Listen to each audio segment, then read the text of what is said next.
Fala, leitores da Bíblia, graça e paz, muito bom dia, como é que vocês estão?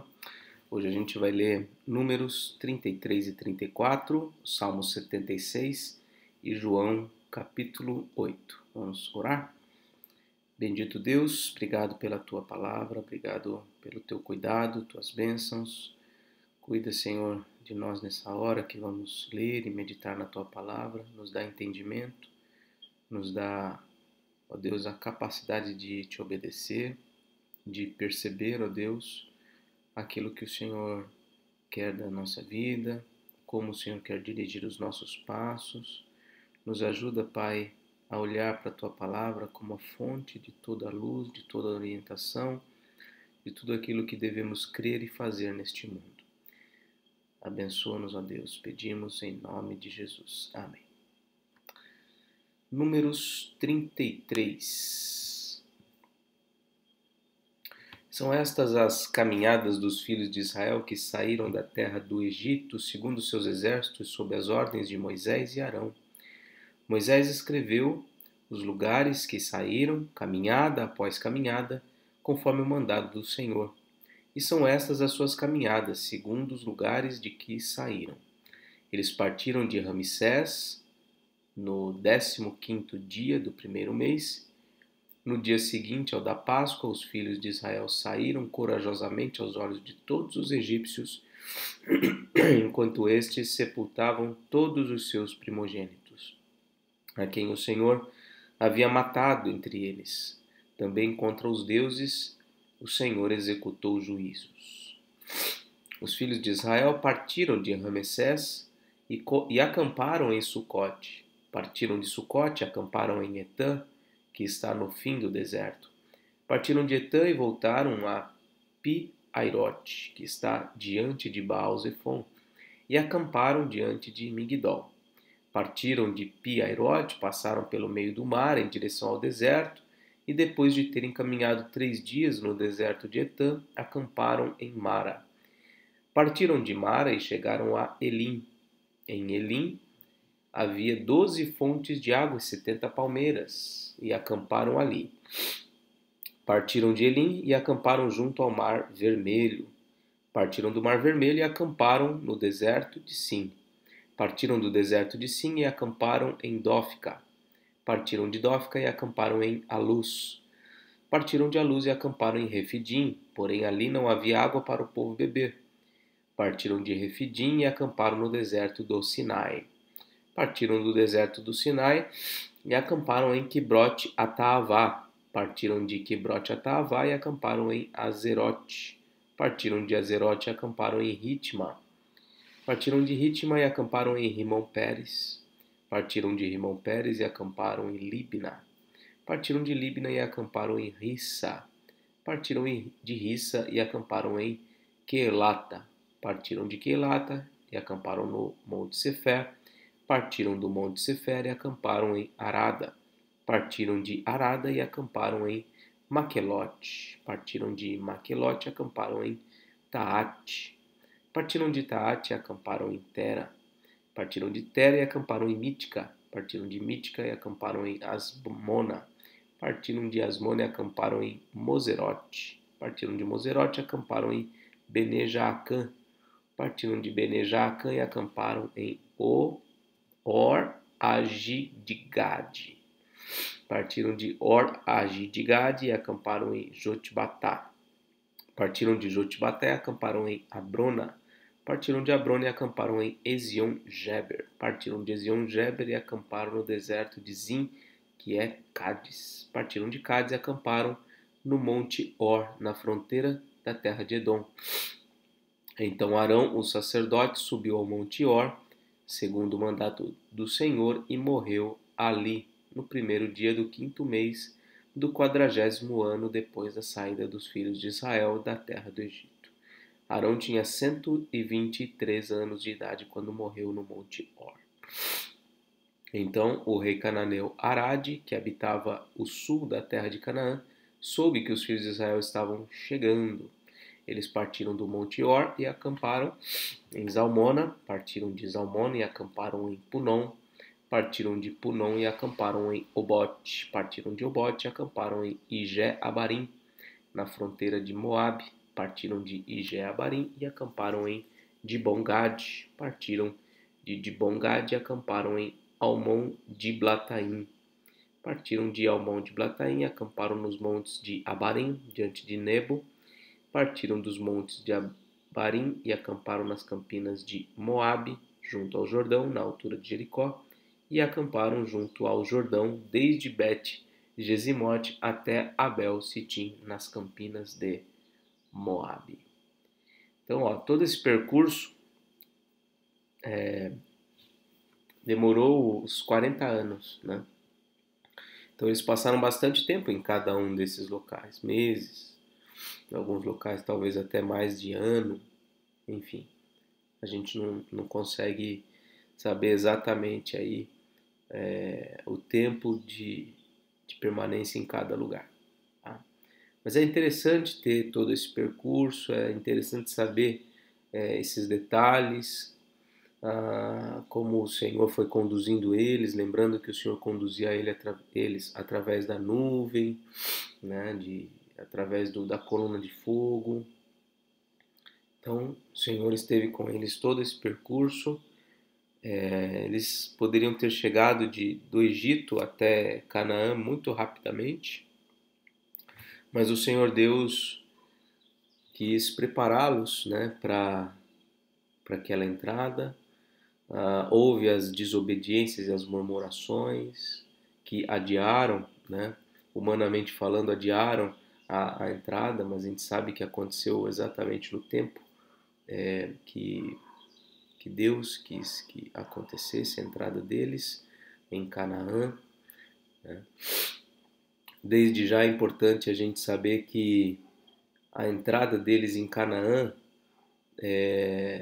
por um lado, pelo lado do povo de Deus, é o cumprimento de uma promessa, e por outro lado, o lado dos povos que ali residiam, é o juízo de Deus sobre aquelas nações que viviam perversamente. A gente vai ver mais sobre isso depois. Nas campinas de Moabe, junto ao Jordão, na altura de Jericó, o Senhor disse a Moisés: Fale com os filhos de Israel e diga-lhes: Quando vocês tiverem passado o Jordão para entrar na terra de Canaã, devem expulsar da frente de vocês todos os moradores da terra, destruir todas as pedras com figuras e todas as imagens fundidas. Bom, o que eu acabei de dizer já faz todo sentido com o que está aqui. Deus está mandando expulsar, destruir tudo, porque é o juízo de Deus sobre aquelas nações. Devem também derrubar todos os santuários nos lugares altos. Tomem posse da terra e morem nela, porque eu lhes dei essa terra para que vocês tomem posse dela. Vocês herdarão a terra por sorteio segundo as suas famílias. A tribo mais numerosa deem uma herança maior, a tribo pequena deem uma herança menor. Onde lhe cair a sorte, esse lugar lhe pertencerá. Vocês herdarão segundo as tribos de seus pais. Porém, se não expulsarem os moradores da terra, então os que vocês deixarem ficar serão para vocês como espinhos nos olhos, como aguilhões nas costas, e eles perturbarão na terra em que vocês irão morar, e farei com vocês o que pensei fazer com eles. Eles deviam acabar com tudo, destruir tudo, todos, expulsar completamente. Caso não fizessem isso, esses povos que ali ficassem iriam trazer muita perturbação. E Deus viria a fazer com o seu próprio povo o que intencionava fazer com aqueles povos. Infelizmente foi isso que aconteceu. Vamos seguir. Números 34. O Senhor disse a Moisés: Ordene aos filhos de Israel e diga-lhes: Quando vocês entrarem em Canaã, essa será a terra que lhes cairá em herança, a terra de Canaã, segundo as suas fronteiras. A região sul irá desde o deserto de Zin até a fronteira de Edom, e a fronteira do sul irá desde a extremidade do mar Salgado para o leste.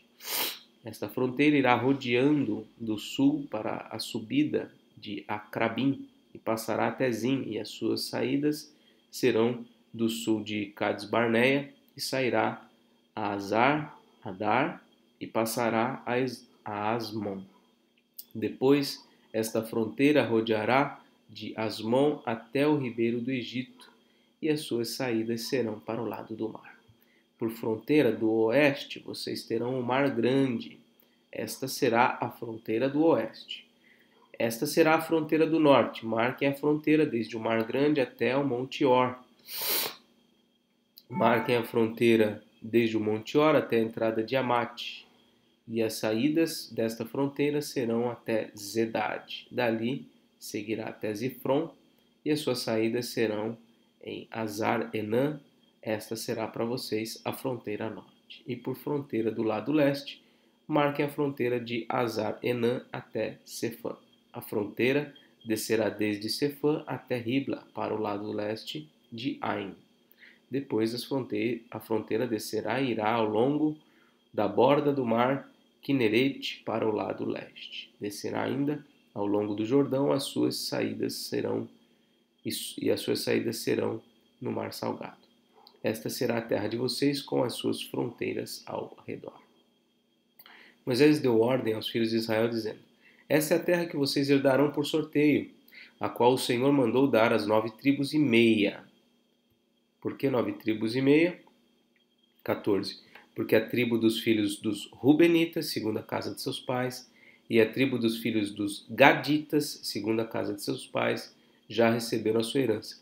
Também a meia tribo de Manassés já recebeu a sua herança. Essas 2 tribos e meia receberam a sua herança deste lado do Jordão, daquele lado direito que eu já mostrei anteriormente, na altura de Jericó, do lado leste. O Senhor disse a Moisés: são estes os nomes dos homens que repartirão a terra para vocês por herança: Eleazar, o sacerdote, e Josué, filho de Nun. Escolham ainda um chefe de cada tribo para repartir a terra em herança.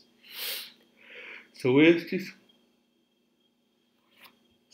os nomes dos homens da tribo de Judá: Caleb, filho de Jefoné; da tribo dos filhos de Simeão, Samuel, filho de Amiúde; da tribo de Benjamim, Elidade, filho de Quislom; da tribo dos filhos de Dan, o chefe Buqui, filho de Jogli; dos filhos de José, da tribo dos filhos de Manassés, o chefe Aniel, filho de Éfode; da tribo dos filhos de Efraim, o chefe Quemuel, filho de Siftã; da tribo dos filhos de Zebulon, o chefe Elisafã, filho de Parnaque; da tribo dos filhos de Issacar, o chefe Paltiel, filho de Azan; da tribo dos filhos de Aser, o chefe Aiude, filho de Selomi; da tribo dos filhos de Naphtali, o chefe Pedael, filho de Amiúde. A estes o Senhor ordenou que repartissem a herança entre os filhos de Israel na terra de Canaã.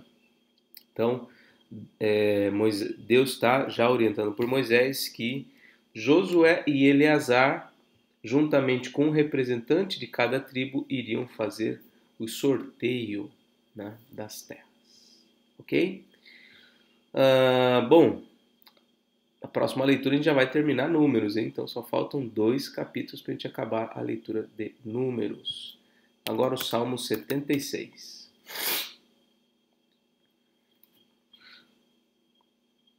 Ao mestre de canto com instrumentos de cordas, Salmo de Asaf, cântico. Antonieta me perguntou pelos comentários quem foi Asaf, né?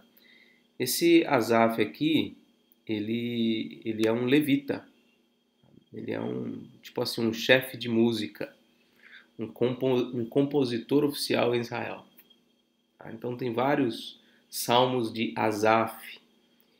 Ele é um músico, ele é um homem de Deus que compunha cânticos de louvor. Tá?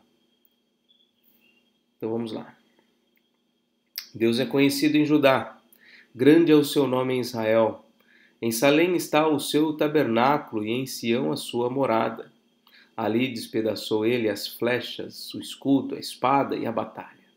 Tu és ilustre e mais glorioso do que os montes eternos.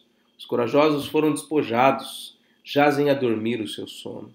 e nenhum dos valentes pode valer-se das próprias mãos. Ante a tua repreensão, ó Deus de Jacó, carros de guerra e cavalos foram lançados num sono profundo.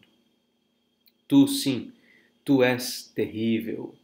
Se estás irado, quem pode permanecer na tua presença? Desde os céus fizeste ouvir o teu juízo, a terra tremeu e se aquietou, quando Deus se levantou para julgar e salvar todos os humildes da terra. Pois até a ira humana há de louvar-te, e da ira restante te cingirás. Façam votos ao Senhor seu Deus e tratem de cumpri-los. Todos os que o rodeiam tragam presentes àquele que deve ser temido. Ele acaba com o orgulho dos príncipes. Ele é tremendo para os reis da terra. Salmo 76. E agora João 8.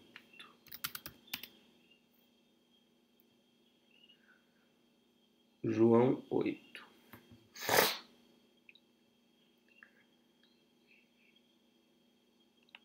Um detalhe inicial aqui antes da leitura. Em algumas traduções bíblicas, esse trecho que vem do versículo 1 até o versículo 11 está entre colchetes. Aqui na Nova Almeida Atualizada eles não colocaram colchetes, mas eles puseram essa nota aqui, ó. O texto, vem desde antes, 7:53 aqui, ó. Cadê? Sim, o finalzinho do capítulo 7, né? Cada um foi para a sua casa. Esse trechinho aqui, ó. O texto de 7:53 a 8:11 se encontra apenas em manuscritos mais recentes. Então, é uma dificuldade aqui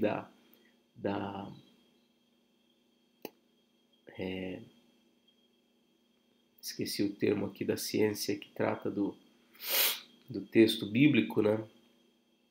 Porque o fato desses textos não aparecerem em manuscritos mais antigos leva muitos a crer que esse texto não é inspirado. E é justamente o texto que fala da mulher adúltera, tão conhecido, né?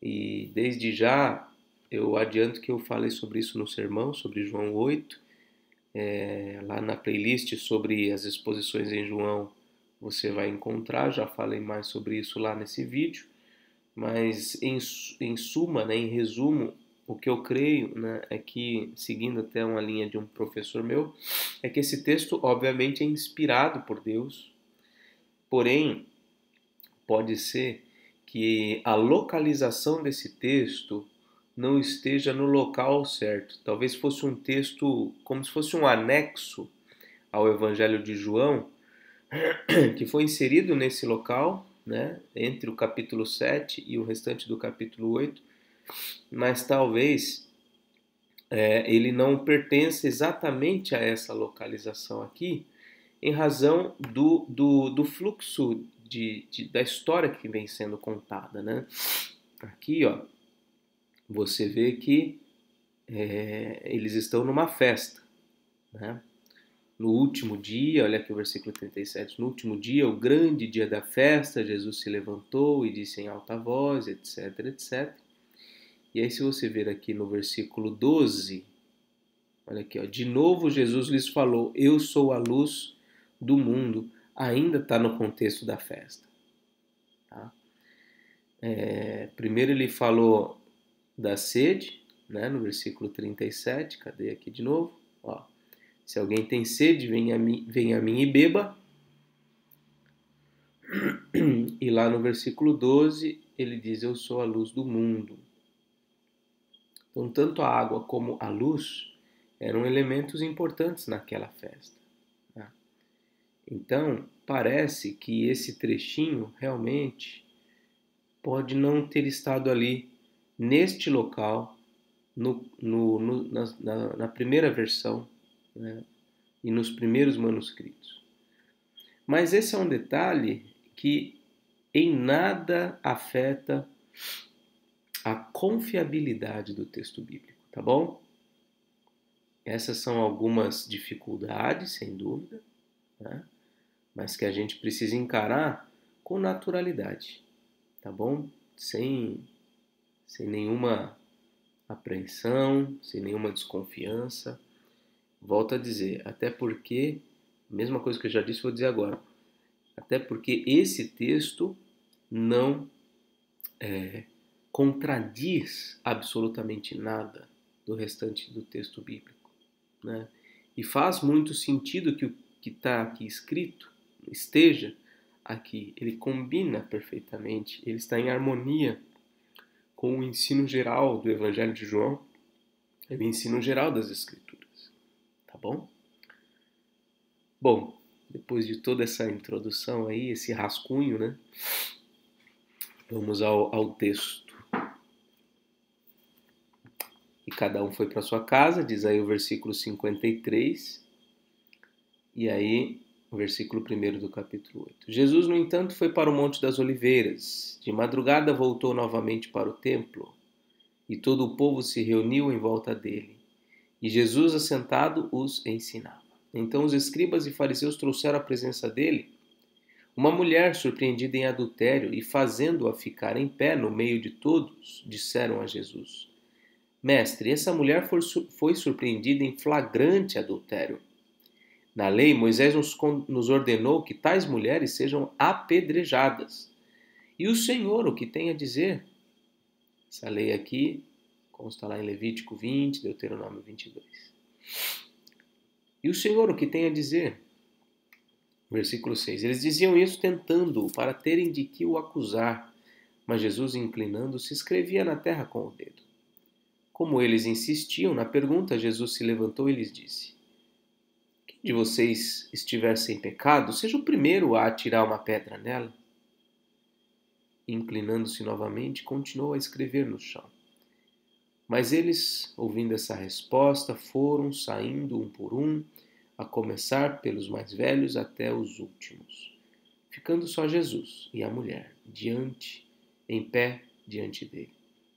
Levantando-se Jesus, perguntou a ela: Mulher, onde estão eles? Ninguém condenou você? E ela respondeu: Ninguém, Senhor. Então Jesus disse: Também eu não a condeno. Vá e não peque mais. De novo Jesus lhes falou dizendo, e aí o detalhe, né? Aqui no versículo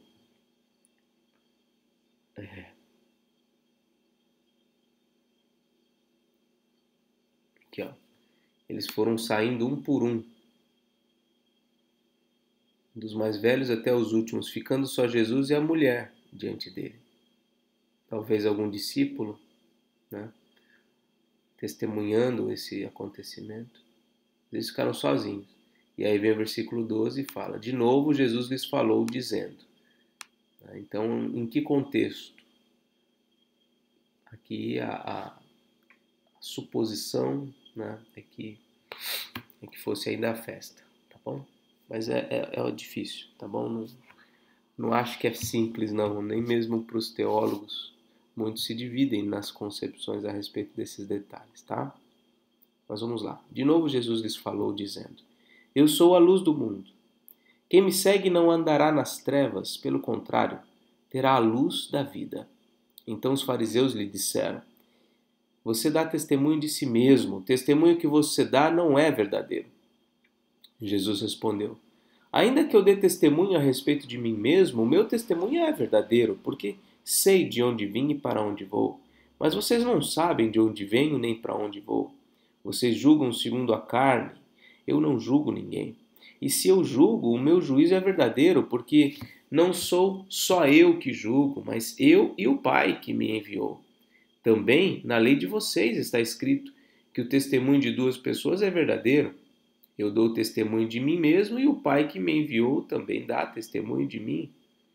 Então lhes perguntaram: Onde está o seu Pai? Jesus respondeu: Vocês não conhecem a mim e não conhecem o meu Pai. Se conhecessem a mim, também conheceriam o meu Pai. Jesus proferiu essas palavras perto da caixa de ofertas, quando ensinava no templo. Ninguém o prendeu porque ainda não havia chegado a sua hora. Outra vez Jesus lhes falou, dizendo: Eu vou embora, e vocês vão me procurar, mas perecerão no seu pecado. Para onde eu vou, vocês não podem ir. Então os judeus diziam: será que ele tem a intenção de se suicidar?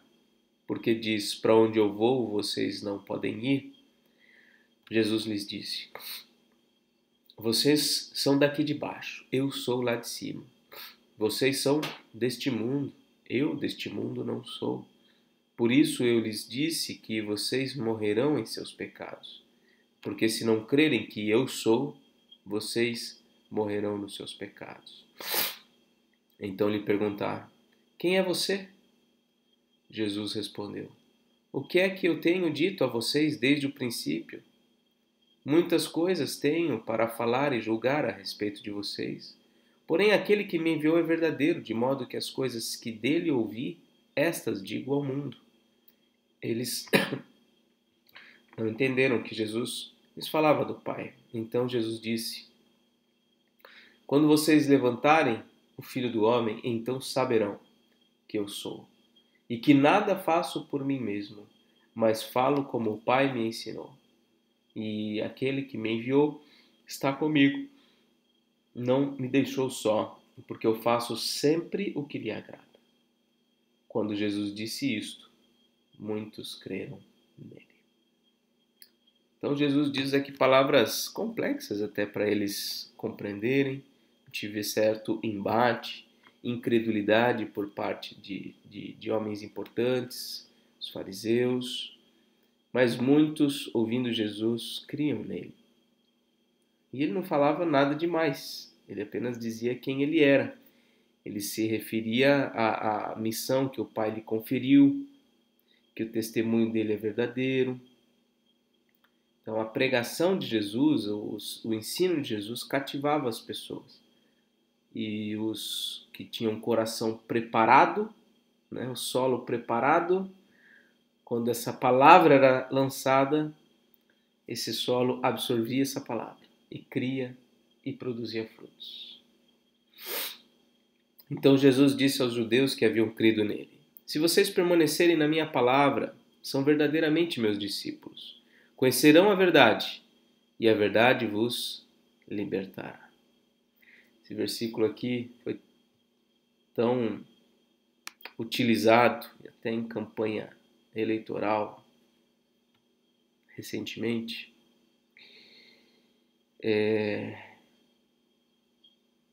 Mas a verdade que está sendo colocada aqui não é uma verdade qualquer, não é a verdade a respeito de uma intenção ideológica ou de uma corrupção política. Não. A verdade que seria conhecida é o Evangelho de Jesus Cristo. Se vocês permanecerem na minha palavra, são verdadeiramente meus discípulos. E aí então vocês conhecerão a verdade, e a verdade vos libertará. Então, a verdade que liberta é o Evangelho. É a notícia de que Cristo Jesus é o Filho de Deus que veio ao mundo para salvar os pecadores. E aqueles que nele confiam recebem o perdão dos pecados e a vida eterna. Essa é a verdade que liberta, que tira dos nossos olhos toda a venda, toda a obscuridade, né? Então, utilizar um versículo como esse em outros contextos, né, é um equívoco, na minha visão. É um grande equívoco. Que a verdade que liberta não é o conhecimento de coisas profundas, dos meandros da política. Não é conhecer a sujeira que ali está alojada. Que esse era o sentido, basicamente, né? Vocês vão conhecer a verdade. Vocês vão conhecer o que está acontecendo. Ou então vocês vão conhecer o que de fato traz soluções verdadeiras. Não, não é disso que Jesus está falando. Não é disso. Eles responderam: somos descendência de Abraão e jamais fomos escravos de ninguém. Como você pode dizer que seremos livres? Olha só. O problema maior do ser humano é ele não perceber a condição em que ele está. E não conhece por quê? Porque ele está imerso na ignorância. O ser humano não vê. Nós temos muita dificuldade. Por mais que você ache que sabe da sua própria condição, né, você não sabe, eu não sei. Por isso a gente precisa da palavra para nos dizer. Nós precisamos da verdade para nos dizer quem que nós somos de fato. Qual é a nossa condição de fato. Eles estão dizendo, nós somos livres, nunca ninguém, não fomos escravos de ninguém. Jesus respondeu, em verdade lhes digo que todo o que comete pecado é escravo do pecado. O escravo não fica sempre na casa, o filho sim, para sempre. Se, pois, o Filho os libertar, vocês serão verdadeiramente livres. Então, que liberdade é essa que Jesus está se referindo aqui no versículo 32? É a libertação do pecado. É a libertação dessa escravidão ao pecado. Jesus está dizendo, se o Filho, se eu, o Filho de Deus, o Filho do Pai, libertar vocês, vocês serão livres do pecado. Ele diz ainda, bem sei que vocês são descendência de Abraão, no entanto estão querendo me matar, porque a minha palavra não está em vocês. Eu falo das coisas que vi junto ao Pai, vocês, porém, fazem o que ouviram do pai de vocês. Deixa eu ver se eu consigo tirar essa marcação aqui. Não saiu. Então ele está dizendo o seguinte, vocês falam o que vocês ouviram o pai de vocês falar. Vocês são filhos do pai de vocês.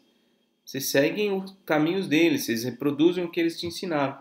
Eu tenho um pai diferente. Eu tenho outro pai. Meu pai é o Pai Celestial. E eu ando nos caminhos dele, eu faço a vontade dele. Então lhe disseram, nosso pai é Abraão. Mas Jesus respondeu, se vocês fossem filhos de Abraão, fariam as obras que ele fez. Mas agora vocês estão querendo me matar, a mim, que lhes falei a verdade, que ouvi de Deus. Abraão não fez isso. Vocês fazem as obras do pai de vocês. E eles responderam, nós não somos filhos ilegítimos, temos um pai que é Deus. Jesus disse, se Deus fosse de fato o pai de vocês, certamente me amariam. Porque eu vim de Deus e aqui estou. Pois não vim de mim mesmo, mas ele me enviou. Por que vocês não compreendem a minha linguagem? É porque vocês são incapazes de ouvir a minha palavra. Vocês são do diabo, que é o pai de vocês, e vocês querem satisfazer os desejos dele. Ele foi assassino desde o princípio e jamais se firmou na verdade, porque nele não há verdade. Quando ele profere mentira, fala do que lhe é próprio, porque é mentiroso e pai da mentira. Mas por que eu digo a verdade, vocês não creem em mim?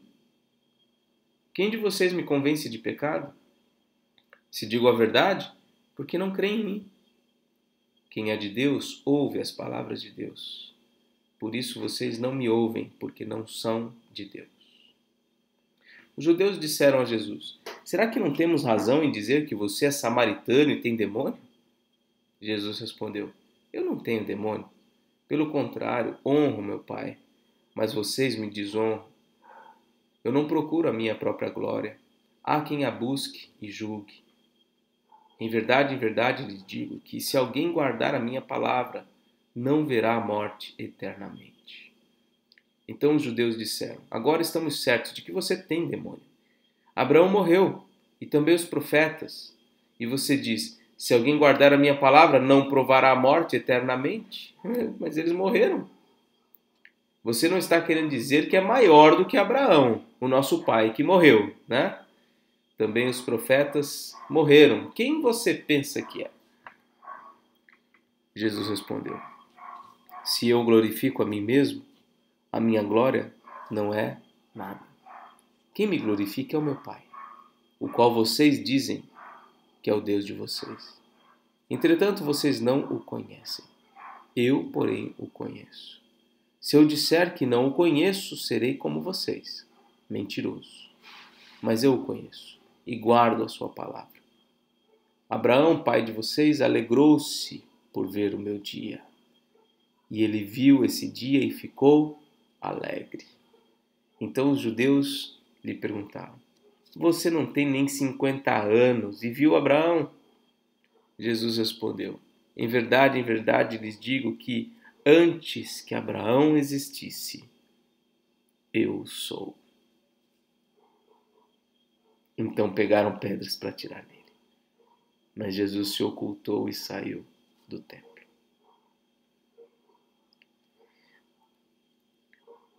Uma discussão difícil aqui de Jesus com os fariseus, complexa. Eles tinham dificuldade em entender. Desculpe, não entendi bem a sua pergunta. Acredito que esteja incompleta. Poderia repetir, por favor? Eu acho que a Alexa está querendo se envolver aqui na nossa conversa. Eu acho que quando eu falei complexa, ela acendeu ali e falou alguma coisa. Enfim, mas onde eu estava mesmo? Eu ia dizer que esse discurso de Jesus é praticamente inaceitável. Só se poderia crer pela iluminação do Espírito Santo.